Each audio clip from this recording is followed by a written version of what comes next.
Jadi dalam disiplin ilmu yang dikembangkan di pesantren itu sebetulnya kalau pakai ilmu logika maupun sosial apa saja, baik sosial ilmiah maupun sosial budaya, kita ini jauh lebih unggul ketimbang tradisi mereka. Misalnya begini, dulu di era Umar bin Abdul Aziz ada yang memberi gelar Khamisul Khulafa, ini yang dikutip Mizan Kubro Imam Sa'roni. Beliau ngendikan begini, idza ra'aitum jama'atan yatanajawna sirran fi ma bainahum fi amri dinihim, itu fasyhadu anna dzalika dhalalun wa bid'atun. Jika kamu melihat satu komunitas tertentu yang bisik-bisik agama tapi di grupnya mereka sendiri tanpa melibatkan kelompok lain yang mungkin a'lama minhum, lebih alim, maka itu sesat, dhalalun wa bid'atun. Sehingga dulu itu sudah ada tradisi konsensus ilmiah. Konsensus ilmiah ini diputuskan oleh konsensus yang min ahlil ilmi. Sehingga orang yang tidak ngalim itu ya konangan. Kalau sekarang nggak pati konangan, tahu-tahu ada orang nggak jelas juntrungannya punya majelis tafsir. Yang bisa saja cindil tikus itu halal. Hanya karena berdasar dalil, misalnya kula ajitu fima uhiya ilayya muharraman ala ta'imi yat'amuhu illa yakuna maitatan aw damam masfuhan aw lahma khinzir, sehingga dianggap yang halal itu banyak, yang haram hanya 3. Saya pernah ketemu di antara mereka, tanya, apa betul Gus Bak menurut Islam begitu? Terus saya baca di antara ciri Nabi itu yang ada di kitab Taurat dan Injil itu wa yuharrimu alaihimul khaba'is. Jadi kadang mawadi'ul halal wal haram itu tidak disebut di halal haram, tapi disebut di sifatun Nabi. Sifatnya Nabi adalah wa yadau anhum israhum wal aghlal allati kanat alaihim. Di antara sekian sifat itu wa yuharrimu alaihimul khaba'is, dan Nabi mengharamkan sesuatu yang menjijikkan. Nah, kira-kira itu cindil tikus itu kalau sampean dakok di ruang tamu menjijikkan enggak? Ya jijik. Ya sudah, haram saja, kata saya. Akhirnya sebagian mereka ya tobat, mau ngaji sama ahlinya.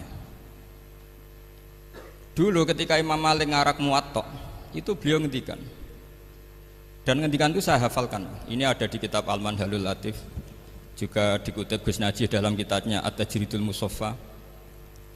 Aradtu kitabi hadza ala sab'ina faqihan min fuqaha il-Madinah.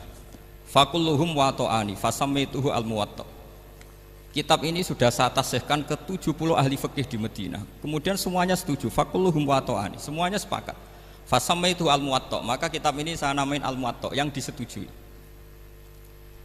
Sehingga kita tidak boleh menjadi orang-orang alim humul sendiri dewean terus dikultuskan santrinya, serambutnya gondrong, terus muridnya jari dulang Nabi Khidir, sekambine kok kali Jogo itu, terus terkenal wali itu. Ini kalau kita begitu bahaya. Makanya saya senang model pendidikan Anwar, ilmu itu dikonsensuskan. Siapa yang alim ditakrib, di mu'in, ada debat, ada macam-macam, sehingga yang terbaik baik secara ilmu maupun perilaku dituakan. Ini penting, kalau ilmu tidak dikontrol itu repot. Saya berikan contoh betapa kita lebih kritis ketimbang tradisi di kampus. Saya pernah didebat sama salah satu kelompok ormas tertentu. Pak Paha, apa alasannya orang NU kalau megang istrinya itu kok batal gitu? Wong istrinya digauli saja boleh, masa megang itu batal gitu. Terus saya jawab, kamu tahu definisi mahram? Nggak tahu ya. Mahram itu orang yang haram dinikah. Yang haram dinikah itu ya ibu, anak, bule, ponaan. Yang haram dinikah itu namanya mahram. Justru istri itu namanya ajnabiyah, orang lain. Makanya boleh dinikah. Jadi statusnya istri itu orang lain, ajnabiyah, sehingga boleh dinikahi. Kalau mahram malah nggak boleh dinikah. Mereka akhirnya sadar, oh ternyata selama ini keliru. Membahasakan istri mahram itu keliru. Ya terus akhirnya dia jadi Syafi'i dadaan tadi. Pernah juga ada seorang kiai yang kepikiran mau mengharamkan atau menganggap ada fidah kalau orang haji itu rokok. Rasanya kalau kata pakar-pakar kuetar itu cengkeh itu wangi. Kalau cengkeh wangi berarti kalau haji rokok itu artinya pakai apa? Wangi. Itu hampir saja deal. Karena ya memang cengkeh itu wangi. Kemudian diingatkan sama kiai yang lain, Anda berani fatwa kalau orang Jumatan sunat ngerokok karena pakai pewangi? Terus wah iya ya, enggak jadi. Jadi ini pentingnya ilmu itu konsensus. Sehingga saya bicara di sini pede bukan karena saya merasa benar, enggak, kan nanti ada yang nasah ini. Kalau benar ya sampean dukung, kalau salah ya tinggalkan saja, biasa saja. Karena kalau sampean sama-sama tadi saya sudah bilang tahta topqatin wahidah, kita tahta syaikhin wahid, tahta mursyid wahid. Saya pikir ilmu saya dan sampean ya unda-undi lah. Kita beda jauh kan dengan Gus Naji karena beliau alim bisa ngarang kitab banyak. Kalau saya jenengan kan ya sama-sama enggak jelas gitu ya, sudah pokoknya santai-santai saja. Pokoknya rileks saja. Yang jelas saya datang ke sini itu mau cerita kebanggaan saya sebagai orang pesantren, produk pesantren kalau kata Gus Barak tadi.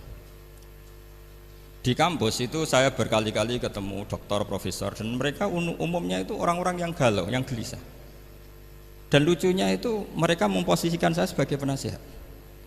Karena apa? Memang ilmu pesantren itu unik. Ilmu yang bisa menjawab problem apa saja. Mereka misalnya tanya begini, Pak Bahak, saya ini orang kampung, yang bapak saya itu utun, kan? Utun itu lugu, bisa menjadikan saya doktor, saya jadi dekan, saya jadi rektor. Tapi setelah di kota, dengan sekian ilmu yang saya pelajari dari Eropa, dari Amerika, sekedar anak saya tidak narkoba itu sudah susah, kok ranking? Nggak dengar anak saya ditangkap BNN itu sudah seneng saya. Artinya apa? Dia sadar ternyata kearifan lokal yang dididik para kiai menjadikan anak-anaknya jadi profesor, jadi dokter. Tapi dengan ilmu kedoktorannya, orang menjadikan anaknya ranking itu susahnya bukan main. Karena nggak ada kearifan. Ilmu yang mereka anggap adalah dianggap ya, tentu tidak hakikat, eksak. Eksak saja sebetulnya tidak juga subjektivitas mereka. Misalnya begini, ini contoh sekian. Pernah saya lomba cepet-cepetan matematika. Kalau saya kan pernah dimintai konsultan sebagai badan Basnas Nasional. Mereka kalau ngitung ya zakat tijarah itu 2,5%. Mungkin zakat ziroah berapa? 10% atau 20%. Kangkang yang di sini tak pikir itu mesti bingung karena gaya porogabit itu mesti raiso. Dan mereka tak tantang, coba jenengan bikin porogabit, saya pakai matematika pesantren. Itu cepat saya. Karena matematika kita adalah matematika ummi. Ummi itu orang Arab, ummiyin. Gak usah diterjemah apa, sudah ummiyin saja. Ummiyin itu keibu-ibuan lugu. Jadi kalau nggak bisa itu ya terlalu.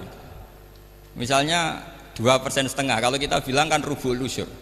Ya sudah 1.000 itu diusurkan dulu menjadi 10. Setelah 10 itu kan misalnya ya 1.000 berarti usurnya 100. Ya kan? Setelah 100 cari rubuknya berapa? 25.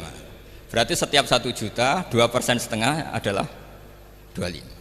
Mereka masih garap porogabit, saya sudah cepat 1.000 usurnya 100, rubuknya 25, namanya rubuul usyur. Begitu juga misalnya kita punya aset 100, nisful usur, usurnya 10, nisfunya berarti 5. Itu rasa porogabit cepat ketimbang sampean porogabit 2,5% kan suwi. Terus dia tanya, Pak matematikanya kok cepat? Dapat ilmu dari mana? Pernah kuliah di mana? Ya saya ngaji di Sarang sama Mbah Mun, terus saya ngaji beberapa ilmu. Nah, kelirunya rata-rata santri itu faro itu ya ora seneng. Nah, bulat. Nah ini cerita saja. Jadi kita bisa membuktikan ke khalayak ramai kalau kita tidak kalah. Khawarizm Al-Jabar terkenal di Barat, Avicenna atau Ibnu Sina itu ya dengan ilmu-ilmu umum. Dan mereka fasih sekali menerangkan ilmu medis, ilmu apa, fasih sekali. Sehingga ketika sekarang teknologi katanya adanya di Barat, di Eropa, sebenarnya mereka itu kagum sama Islam. Karena mereka ngakui bahwa di antara ilmu itu dari Islam, zaman Khawarizm, zaman Al-Jabar, zaman Avicenna, zaman Ibnu Rus dan sebagainya. Saya beri sekian contoh dan ini saya bilang tanyakan ke orang kafir yang paling inat, paling lajeb di dunia. Tanyakan ayat ini, pasti artinya seperti ini. Yaitu ketika ada fenomena likuifaksi, tentu kalau di Jogja kan ada grup ilmiah. Mereka tanya saya, Pak Bahak, apa ada teori manusia itu ditenggelamkan di bumi? Yang teori, bukan kasus, bukan peristiwa sejarah. Kalau peristiwa sejarah kan ada korun. Saya ditanya gitu terus saya jawab, Aamin tuman fissama ayakhsifa bikumul ardo fa idza hiya tamur. Apa kamu merasa aman di dunia sementara pengendali langit, man fissama itu pengendali langit, ya siapa saja, bisa malaikat atau bisa Allah, man sing kudratu fis sama, itu ahli tafsir beda pendapat. Yang enggak beda yang enggak pernah nafsiri gitu. Jadi yang enggak beda karena enggak pernah nafsiri. Ayyak sifa bikumul ardo, bahwa bumi ini bisa ditenggelamkan. Faidah ya tamur, ya memang bumi itu bisa meleleh. Terus saya memberi sekian argumentasi. Kalau kamu katakan justifikasi ilmiah karena kadung Islam dan kadung pegangan Quran, mungkin Anda akan bilang saya ini justifikasi, nyari pembenaran secara syariah. Tanyakan ke ahli lughat yang non muslim, maknanya ayat itu tetap seperti itu. Begitu juga misalnya ayat wal ardi dzatis sodq, dan bumi yang berkarakter bisa retak. Sodqun itu retak. Dulu kita hanya punya contoh, misalnya biji-bijian jagung yang lembek, yang lemah, dan bumi yang keras, atau ketela atau bengkoang itu. Ternyata dengan segala kelemahan ini, biji-bijian ini bisa merekah, dan buminya yang ngalah memberi ruang. Dulu ulama hanya nyontohkan tadi, misalnya kalkhinto apa saja yang bisa bumi mengalah dengan proses tumbuhnya tanaman. Tapi itu kan qaulul mufassir. Kenangan saya ngaji Yai, makanya saya bangga sekali sebagai murid beliau. Saya memberi gelar beliau al-faqih al-mufassir. Faqih betul karena beliau putra Mbah Zubair yang ma'ruf bil fiqhi, dan al-mufassir beliau itu murid Said Alawi yang ngarang takriran Faidul Khabir itu dengan Habib Muhsin Al-Musawa itu. Ini penting, sanad kita ini penting, dan kita insya Allah sebagai murid tidak akan merusak sanad itu. Dan yang merusak sanad itu gurunya alim, baik guru alim terus kita bodoh, itu merusak sanad itu. Saya masih ingat didawi Mbah Mun, wong jagoan merusak sanad. Ibnu Hajar Al-Asqalani ngalim-ngalimi wong, di murid Zakaria Al-Ansori, beliau di murid Ibnu Hajar terus di murid Fathul Mu'in. Jadi kiai nak di murid ngalim itu yo isin hak katanya. Nah kita berlomba-lomba supaya gak ngisin-ngisinin apa kiai. Ya ini kan kompetisi. Kalau gak kasih alim ya ngaku alim saja lah supaya tetap. Ya nggak apa-apa, artinya ya cukup lah kalau di daerah masing-masing kan. Saya pernah sama satu temen itu, Gus kula wis ngalim kok iso. Kula niku tiyang Sragen. Urip kula teng kaki Joko Samudra. Jadi kok kula ngeten iki pun alim. Ketika dia nakal dan pengurus nyurati orang tuanya, memberitahu kalau anaknya nakal, dia tenang saja. Tak tanya, "Kenapa kamu tenang?" "Bapakku buta huruf." Jadi pengurus nyurati itu ya tenang saja dia, karena dia tahu orang tuanya itu buta huruf. Kok nikmat urip kok kowe nggih, saya nak. Ya tapi insya Allah barokatuh Syekhina semua itu tetap berkah. Karena itu awal hidayat di daerah masing-masing. Itu tidak perlu alim, sudah hebat. Karena ya nggak perlu lah. Kalau alim betul malah nggak sempat dakwah. Begini, ini penting saya utarakan. Karena sanad keguruan itu pernah saya cek ya. Ini cerita ini tahadus bin Nikmat. Guyonannya ulama meskipun guyonan itu ternyata musalsal. Dulu ya itu mungkin semuanya dengar sering cerita ada seorang desa gitu yang kambingnya habis mati, kebetulan kambingnya itu jenggotan kata beliau. Itu ada khotib yang jenggotan tuh nangis. Sempat khotibnya itu GR kalau dia itu ya ta'assar bimau idoti. Ya ta'assar sampai nangis sih. Ternyata enggak. Dia ingat khotib itu ingat kambingnya yang mati. Itu cerita Yai dulu dan diulang-ulang. Ternyata saya baca, kalau sampean nggak percaya baca di Al-Fawaid Asy-Syatiriyah atau Al-Fawaid Al-Haramiyah, itu karangannya Habib Salim Asy-Syatiri. Beliau dekat sekali dengan Gus Najib, pernah nginep di beliau. Itu di karangan beliau sampean cek nanti di qauluhu ta'ala lau adzibannahu adzaban syadidan aw la asfahannahu aw la ya'tiyanni bi sultanim. Itu kata beliau begini. Adzaban syadidan itu orang dihidupkan atau didomisilikan di daerah yang enggak sejenis.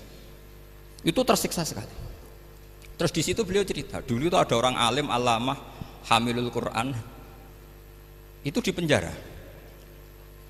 Karena ketemu orang sejenis, santri-santri yang kebetulan itu ada kios politik itu atau gerakan politik. Itu di penjara itu asik saja. Bahkan banyak alumni penjara itu udah hafal Quran.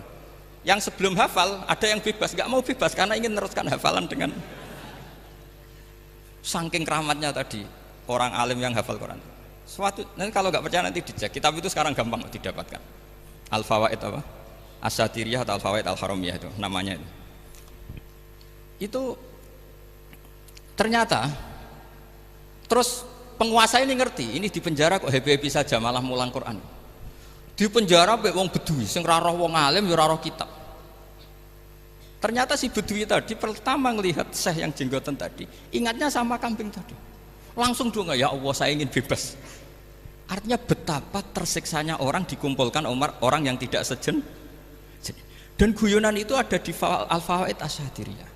Betapa ini al-arwah junudun mujannad. Mbah Mun muridnya Sayyid Alawi pernah cerita itu, meskipun dengan analogi kias yang beda. Sayyid Habib Salim Asy-Syadili itu malah cerita itu ditadwin, dimudawankan, yaitu ditulis di kitab.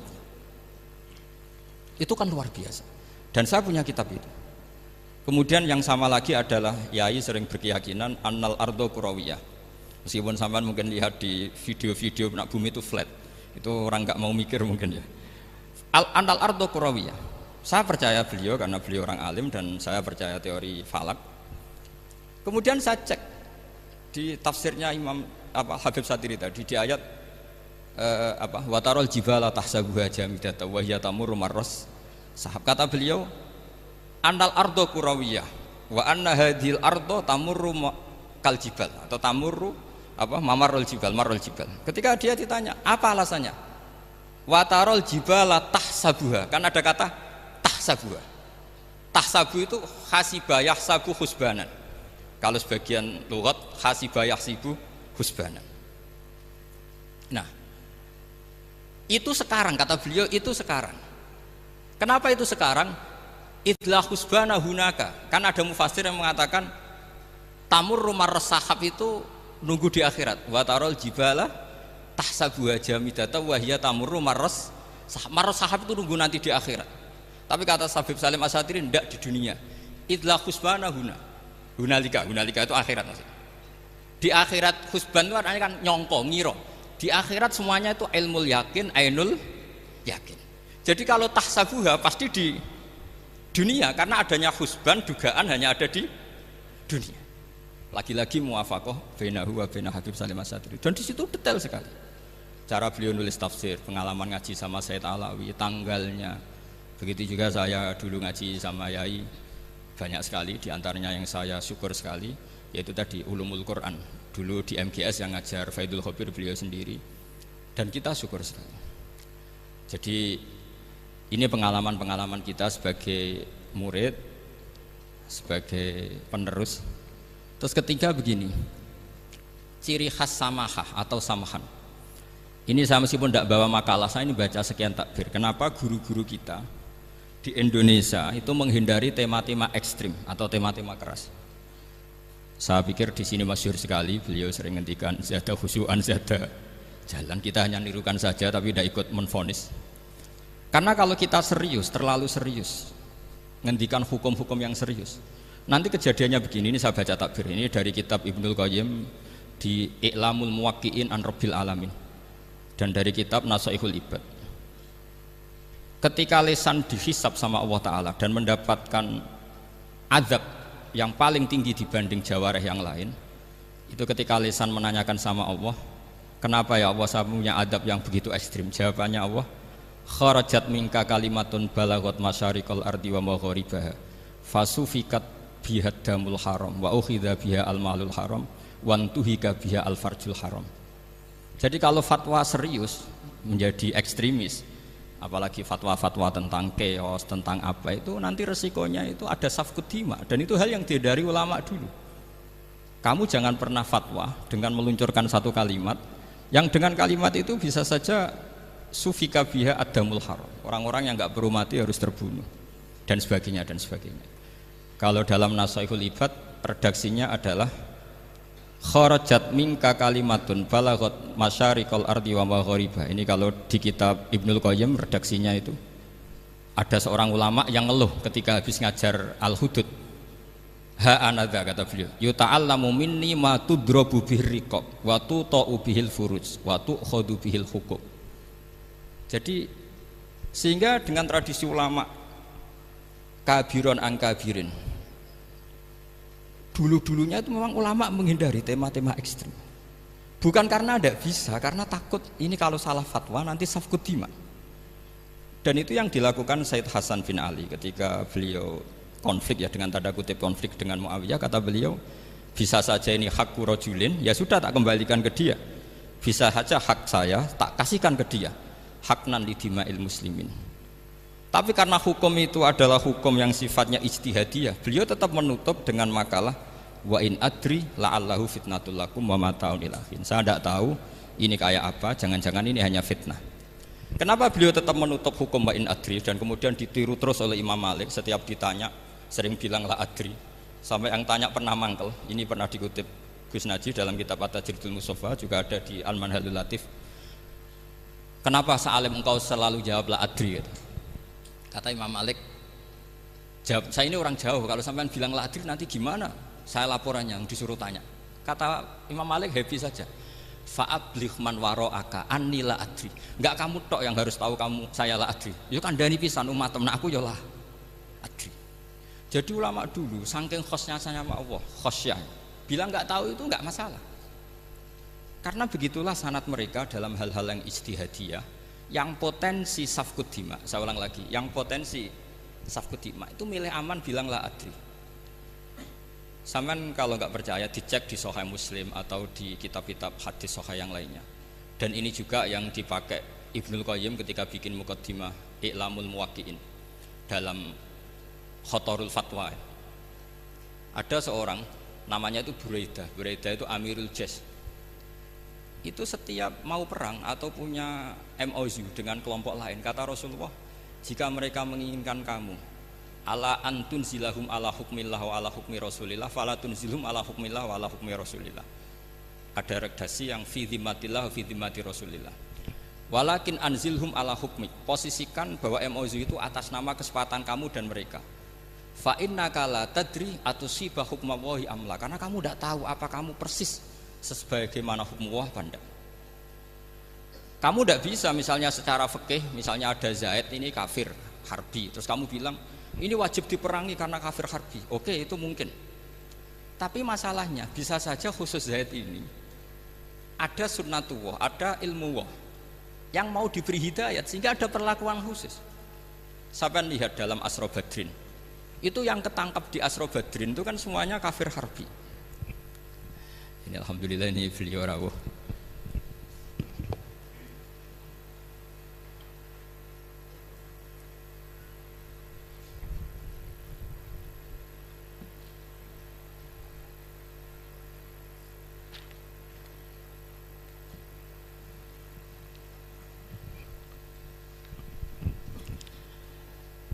Kalau terusakan. Itu di Asra Badrin itu kan semua yang ketangkep itu adalah orang-orang yang dulu kafir harbi, termasuk mimpinihim ada Said Abbas. Tapi ketika itu jelas-jelas pernah kafir harbi ikut perang Badar. Ini pentingnya muqabalah. Apa Abu Bakar usul dimaafkan, Umar usul darbur riqab. Apa tanggapan Rasulullah SAW ketika masaluka ya Abu Bakrin masalu Ibrahim? Qala faman tabi'ani fa innahu minni wa man asani fa innaka ghafurur rahim. Wa masaluka ya Umar masalau Nuh. Qala rabbil la tadzar alal ardi minal kafirina napa dayar. Dan apa yang dilakukan Rasulullah? Beliau memilih pendapatnya Abu Bakar. Dan apa yang terjadi? Said Abbas dan beberapa sahabat menjadi Islam. Wa hasuna islamuhu. Artinya gini, jadi betapa dalam menganalisis satu hukum sosial, karena ini manusia, saya ulang lagi, karena ini manusia itu susah sekali. Makanya dalam banyak hal sikap-sikap Rasulullah itu dipandu oleh Allah. Tentu ada ayat laisa laka minal amri syai'un aw yatuba alaihim aw yu'adzibahum. Makanya saya mohon sekali ini para santri, khususnya santri alumni Anwar, mohon belajar itu tafsir Munir itu detail. Karena di tafsir Munir itu misalnya ada ayat tertentu yang mengkritik orang kafir tertentu, fitil kalwaqiah gitu. Di situ ada kejelasan fa aslamu wa hasuna islamuhum. Misalnya wasfir nafsaka ma'al ladzina tuna rabbahum bil ghadat, terus wala ta'du aynaka anhum turidu zinatal hayatid dunya. Terus beliau menerangkan orang-orang ini yang dulu angkuh enggak mau ta'alum sama Nabi karena enggak mau jejer sama du'afaul muhajirin dan du'afaul ansor, itu akhirnya Islam dan wahasuna Islam. Saya kira demikian, nanti monggo bareng-bareng istifadah dari Syekhina Najih. Dan saya syukur sekali karena mendapatkan naskah At-Tajridul Mushaffa.